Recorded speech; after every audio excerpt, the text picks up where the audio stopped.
I've covered the testimony of Irenaeus in other videos. However, if you haven't seen those, this one will suffice for all you need to know because I'll bring in portions of those other videos here. Just make sure you follow the earlier portions of this analysis concerning Papias, as attacks against Papias present the only real challenge to the testimony of Irenaeus. Our question now is, does the extrinsic evidentiary record favor Matthean priority? This was the tradition for 1700 years before scholars set out on their quest to erase history. Given this, our null hypothesis will be that yes, the extrinsic evidentiary record favors Matthean priority. Our alternative hypothesis will be that no, the extrinsic record doesn't favor Matthean priority. I've already teased the answer to this, so the question now is simply how strong is the case? The key for us here is that it's uncontested. Seriously, no one disputes this, that Irenaeus, writing around 180 AD, attests to the names of Matthew, Mark, Luke, and John for all four canonical Gospels, and that he unequivocally places Matthew as first in time. It's truly shocking that such a fact can be at once undisputed as existing, but yet totally disregarded for failing to fit a narrative. Even in the utmost worst case, Irenaeus is writing some 100 years after most scholars believe that at least Mark and Matthew were in circulation. And remember, because for some shocking reason, scholars seem to conveniently forget this, on the issue of priority, we don't need to go back to the time of Jesus to get reliable witnesses on the order and names of the Gospels. Even setting aside the fact that most religious scholars claim that the earliest Gospels weren't written until after AD 70, it is certainly possible that by Papias' time for sure, and even potentially up to Irenaeus in his youth, that those who were alive during the first generation of the Gospels could have offered testimony. So let's turn to Irenaeus' relevant testimony. For this, I'll play a portion of an earlier video.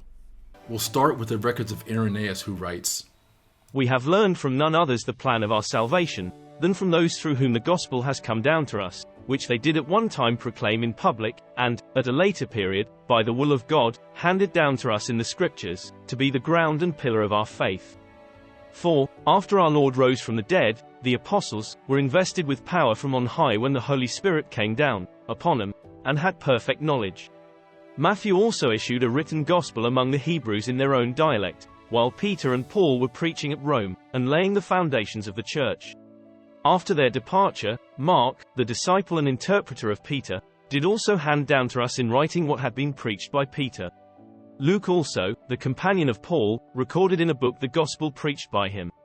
Afterwards, John, the disciple of the Lord, who also had leaned upon his breast, did himself publish a gospel during his residence at Ephesus in Asia."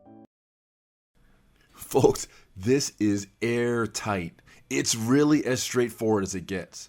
Literally, the only argument against this testimony is that either Irenaeus was lying, something with entirely no evidentiary basis, or Irenaeus was confused. Again, maybe because he seems to rely on erroneous Papias, we should also toss out his claims too. But they told us Papias wasn't even talking about the canonical Gospels, so how could it be that? And we don't even have a priority claim in what survives of Papias, so where did Irenaeus get the priority claim from? We don't have a shred of credible evidence that causes us to argue that Irenaeus was confused. Or perhaps Irenaeus wasn't talking about canonical Matthew. He was on about Hebrew Matthew, but not canonical. Look, folks, I'm doing my best here, but what the heck? How can you have preserved testimony like this within the lifetime of potential witnesses and just ignore it? How is this scholarship? When I learned about this testimony after years of learning about Markan priority, I was so pissed off, and I still am. Shame on the Academy for ignoring this. It's utterly shameful. Even if charitably you believe in the dubious intrinsic arguments for Markan priority and that they're dispositive, one still has a duty as an intellectual to harmonize this testimony. Scholar Craig Evans, responding to a case from Matthean priority scholar David Peabody, gives the game away, noting that, quote, Peabody also underscores the importance of the patristic testimony, which often assumes or argues explicitly that Matthew was written first and that Mark was written second or third. His work with the patristic evidence is far more detailed than what one usually finds in scholarly discussion of the synoptic problem. For this alone, we owe Peabody our thanks, end quote. So you're not just hearing this from me. It's understood that scholars simply ignore or refuse to deal with this evidence. As Professor Mark Goodacre notes in his writing, quote, "However, as I mentioned at the beginning of this chapter, there is something rather troubling about the case for Markan priority, a niggling difficulty that contradicts the scholarly consensus, the external evidence. All of the early Christian writers who expressed an opinion from the late 2nd century onwards pronounced in favor of the priority of Matthew. Perhaps most importantly, Irenaeus, the Bishop of Lyons, who was writing toward the end of the 2nd century, clearly dates Matthew before Mark. There is a genuine consensus here, a consensus far stronger than the current scholarly one concerning the priority of Mark. Given this unanimity, and given the relatively early nature of this evidence, would it not be foolish to ignore it? Adherents of the Griesbach theory, a Matthean priority theory, have stressed this unanimity in the patristic evidence, and it's undoubtedly one of the strongest elements in favor of their theory. It's not enough, however, to overturn the weight of the internal evidence for several reasons. Now, I respect Professor Goodacre for this, and even though I'll be rebutting his entire intrinsic case later, it is worth pointing out that he at least has the intellectual honesty to concede the value of this evidence. It's just not being discussed. Scholars are choosing to ignore it. And it's important to emphasize the unanimity here. No one ever challenged this claim by Irenaeus. Even the heretics he rails against don't challenge priority. We don't have even 1 ounce of early history where this notion of priority was ever challenged. And that's not an argument from silence. An argument from silence occurs when a claim is present in one reference, but then argued to be suspect because it doesn't appear in another reference. That's not what we have here. No one in antiquity ever debated this. Irenaeus doesn't even seem to care what the order is. It's not even argument. He exalts all 4 canonical gospels. He's stating these writings without defense as if it's already well known.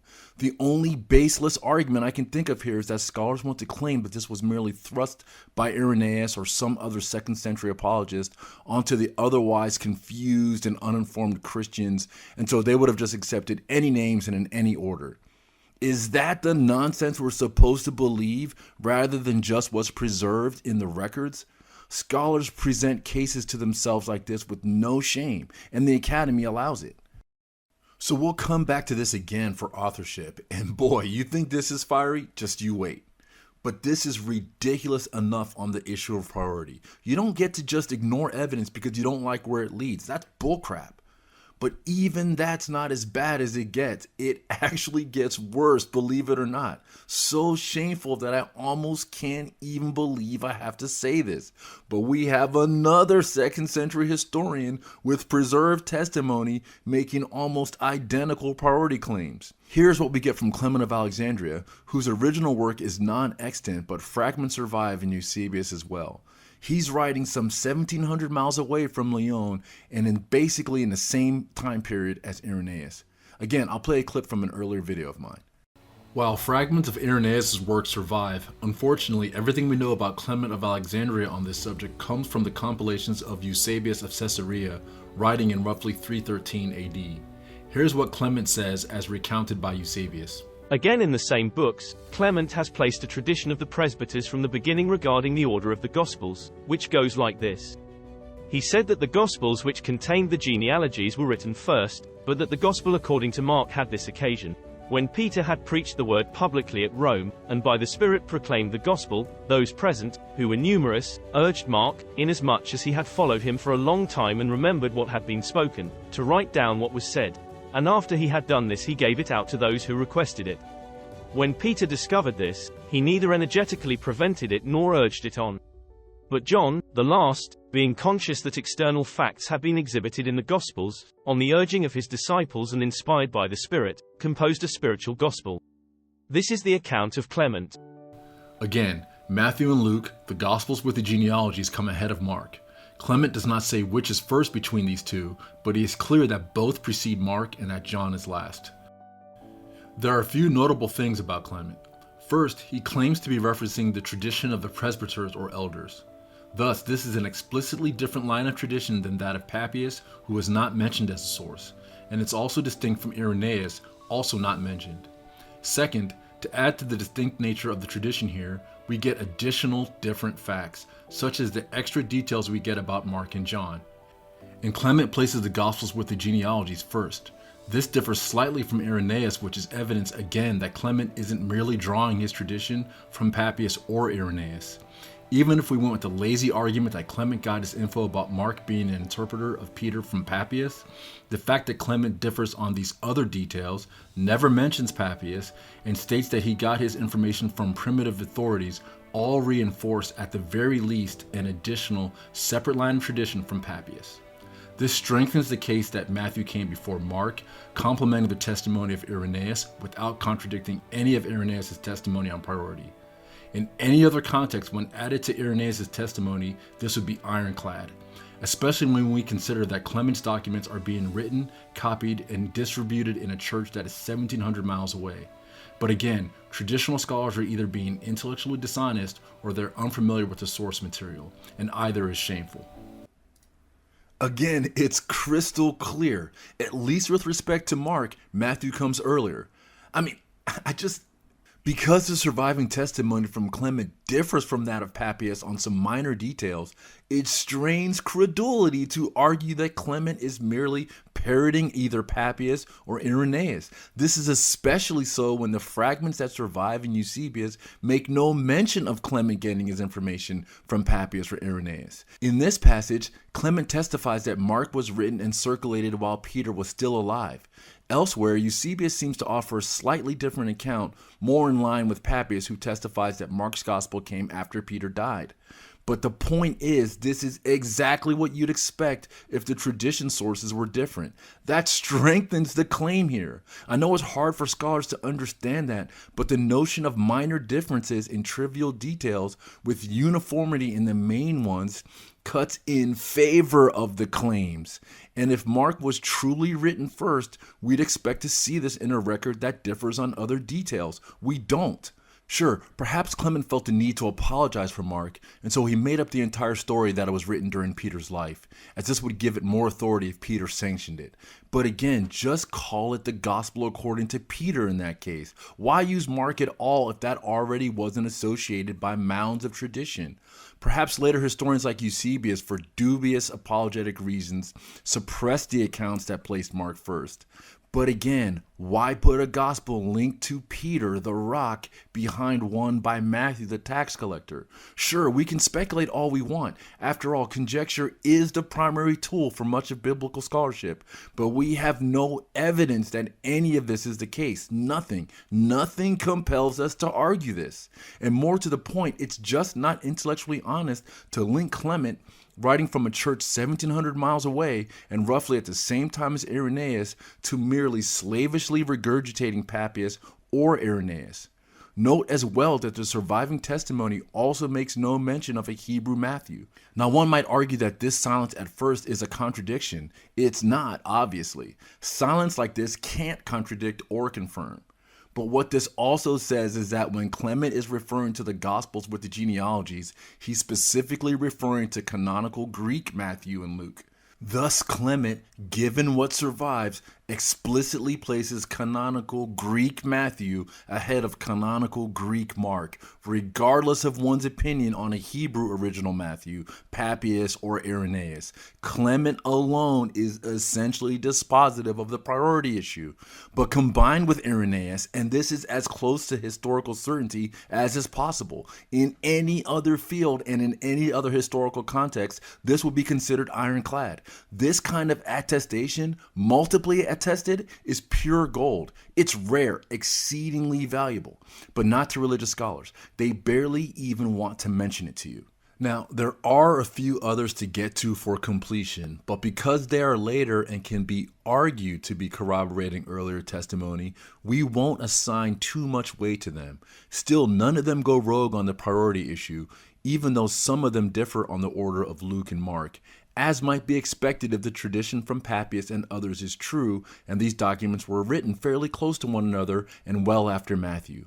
Also, it does scholars like Origen and Eusebius, ancient historians who undoubtedly had better access to original materials and earlier documents still extant, a tremendous and arrogant disservice to write them off as simply fervent blind apologists, or even worse, clueless automatons. Shame on anyone who bases their rebuttals on that.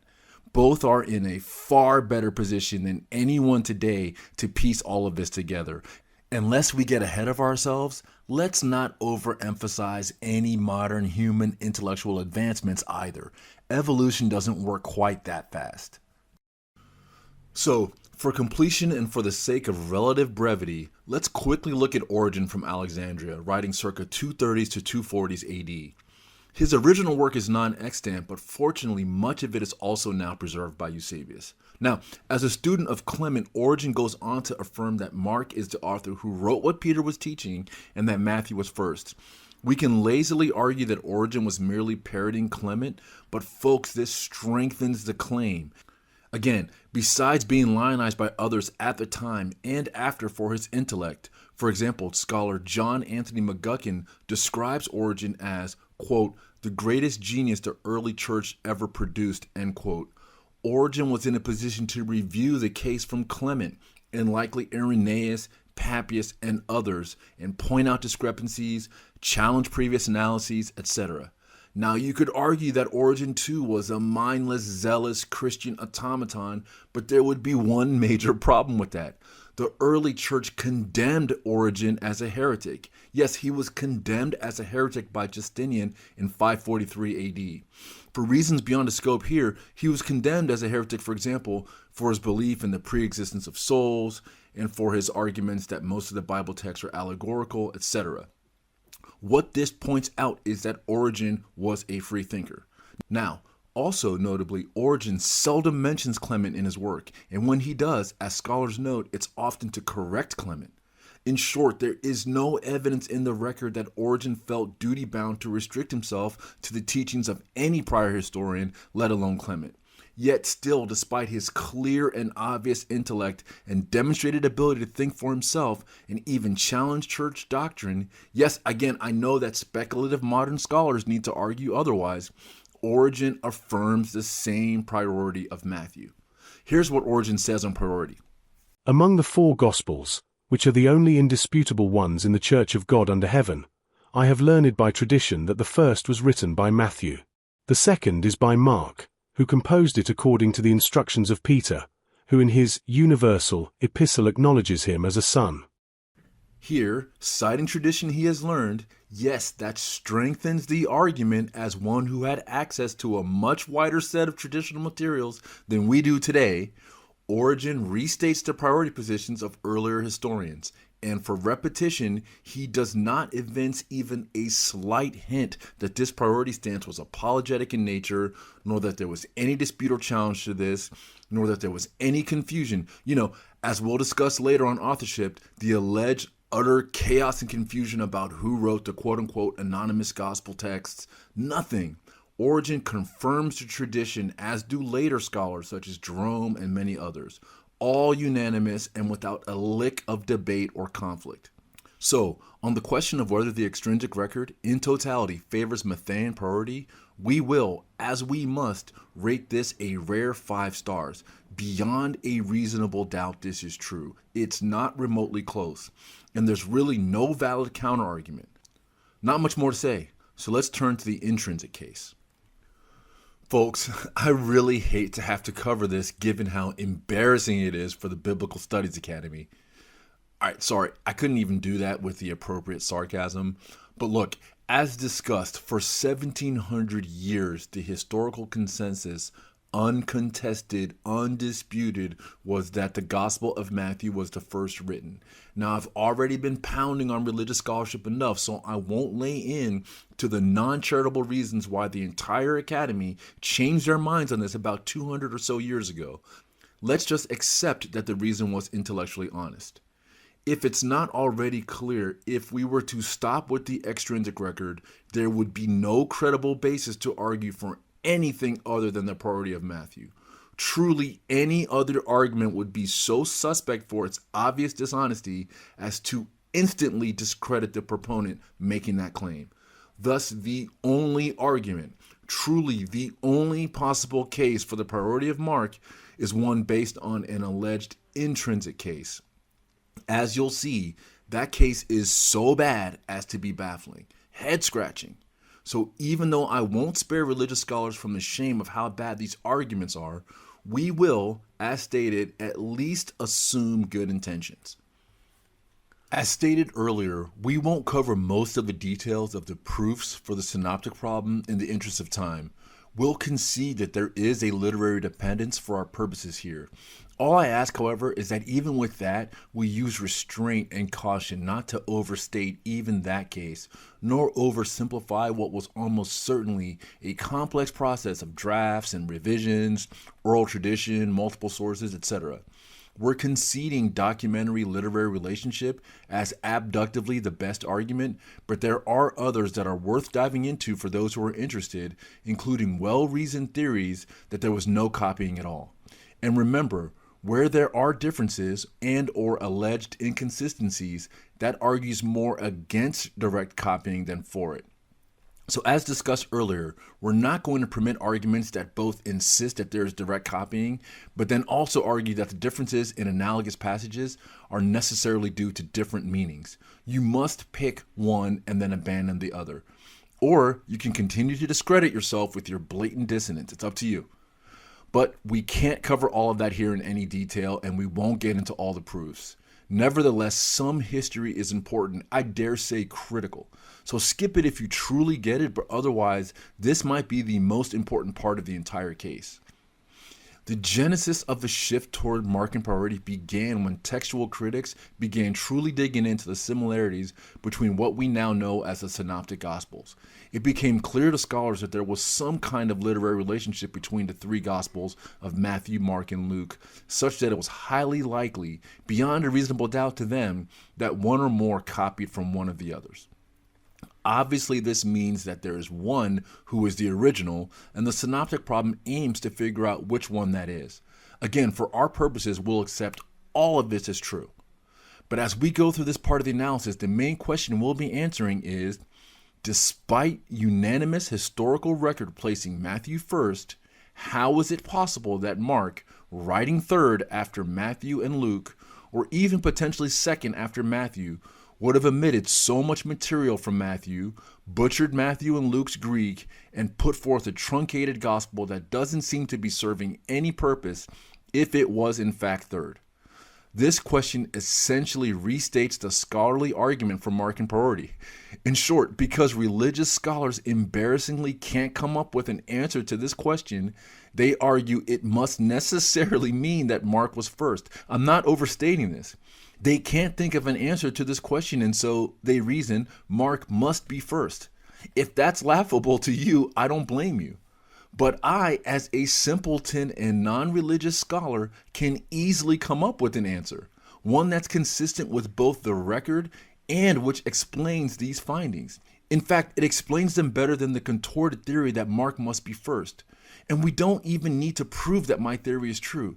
So long as it's not excluded by the record, then it must be given weight, especially where there's no clear reason to select any specific theory over any other, and where my theory harmonizes all the data, and where the skeptical theories simply cherry pick the data they want and ignore the rest. Although I'm not setting out to prove it here, as that's not the point, I offer as a valid, viable theory that Mark, writing at a later time from Matthew and perhaps also Luke and in Rome, wanted to write a gospel that emphasized the humanity of Jesus to an audience that was largely non-Jewish. The idea being that at the time Mark was writing and to the audience he was writing to, it was more desirable to emphasize the humanity of Jesus over his divinity. In other words, the notion that divine Christology must necessarily increase over time is a pure modern construct. Now remember, this is only a theory. It's speculation responding to the other speculation to the contrary. Still, it's not without support. For example, we know that by the 2nd century at the latest, the notion that Jesus was purely divine was arguably the single biggest heresy and threat to the notion of a Jesus with a dual human and divine nature facing the church. Be it Marcion and other Docetists, be it even 1st century heretics, arguably no other challenge to this duality was greater than that which challenged the humanity of Jesus. In the polytheistic Roman culture Mark was likely writing in, there was no real difficulty with accepting the divinity of any being. The challenge would have been to accept such divinity while also simultaneously acknowledging Jesus' humanity.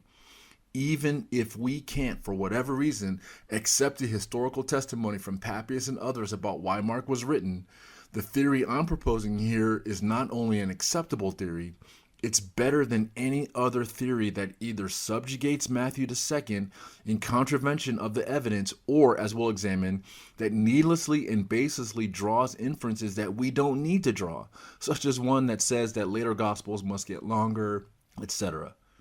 Surely it's well within the realm of possibility. I'd argue in this case it's the better of the possibilities that the writer of Mark simply wanted to present a counterbalance to the more heavily divine-focused Gospels of Matthew and Luke. Why is this so hard to fathom? Especially if your argument is that this narrative is all fiction. Scholars expect us to reject a perfectly reasonable argument like this one in favor of multiply assumption-laden ones that force us to reject the ancient record and fabricate entirely unnecessary concoctions like Q, or like Matthew needing to copy Mark to write his own conversion account, etc. So again, the point isn't to prove the theory that I'm proposing. The idea here is that as we go through the arguments for Mark, especially the ones that examine the so-called redaction profile of the author of Mark if he was writing third, we should be continuously asking ourselves in the back of our minds if the redaction profile of the author of Mark is as unfathomable as scholars claim, if also the theory that Mark wanted to write a shorter gospel emphasizing the humanity of Jesus to a non-Jewish audience is also considered.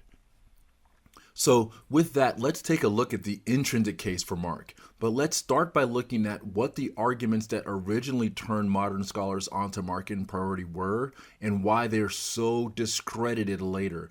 They're so discredited that no modern synoptic problem scholar relies on these logically invalid arguments anymore.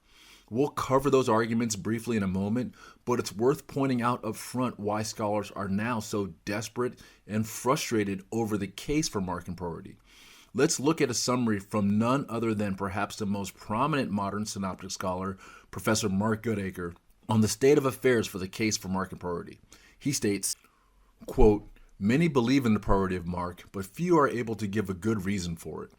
Arguments that were once thought to be decisive, like appeals to Mark's rough Greek or the ordering of triple tradition material, are now seen to be unconvincing and reversible. For most, this is not a problem. The Markan priority theory has been honored by time. It provides a sound basis for convincing redaction critical readings of Matthew and Luke, and most importantly, the alternatives seem unattractive and implausible. There is, nevertheless, something disturbing about a situation in which none of the standard textbooks find it easy to provide strong textual grounds for believing that it was Mark and not Matthew who wrote first, particularly given the universal patristic support for the opposite view. It is not necessary, however, to settle for this unhappy status quo. There is some data that points clearly to Markan priority. Data which, though it has occasionally been spotted, has a potential for solving the synoptic problem that has rarely been exploited. This is evidence of what might be called editorial fatigue or docile reproduction. Editorial fatigue is a phenomenon that will inevitably occur when a writer is heavily dependent on another's work. In telling the same story as his predecessor, a writer makes changes in the early stages which he is unable to sustain throughout. Like continuity errors in film and television, examples of fatigue will be unconscious mistakes, small errors of detail which naturally arise in the course of constructing a narrative. They are interesting because they can betray an author's hand, most particularly in revealing to us the identity of his sources." End quote. We'll get into editorial fatigue later in this analysis, and I'll show why it's arguably one of the worst arguments possible on the record we have. Logically useless and wrong on substance. But let's look for now at some of the other concessions from Professor Goodacre, a scholar whose work I largely admire, by the way. He's just completely wrong on this particular issue. Still, he admits that the arguments concerning, say, the poorer Greek of Mark or the ordering of material in the Synoptics are now non-viable. As we'll examine in a second, this debunked and logically fallacious ordering argument was one of the single biggest reasons for the shift to Markan priority. It's spectacular in how embarrassingly bad the argument is. But Professor Goodacre also admits that the arguments putting Mark third seem, quote, unattractive and implausible, end quote. This is the basis for the so-called redaction profile arguments for Mark, which we'll also be covering in our next video in the series. For those who are interested now, I have covered these fairly extensively in earlier videos, and I'll put the links in the description. But we'll examine that material fresh here in the next video. And we'll end this one by explaining the now discredited arguments from order which started religious scholarship down this dubious path toward Markan priority.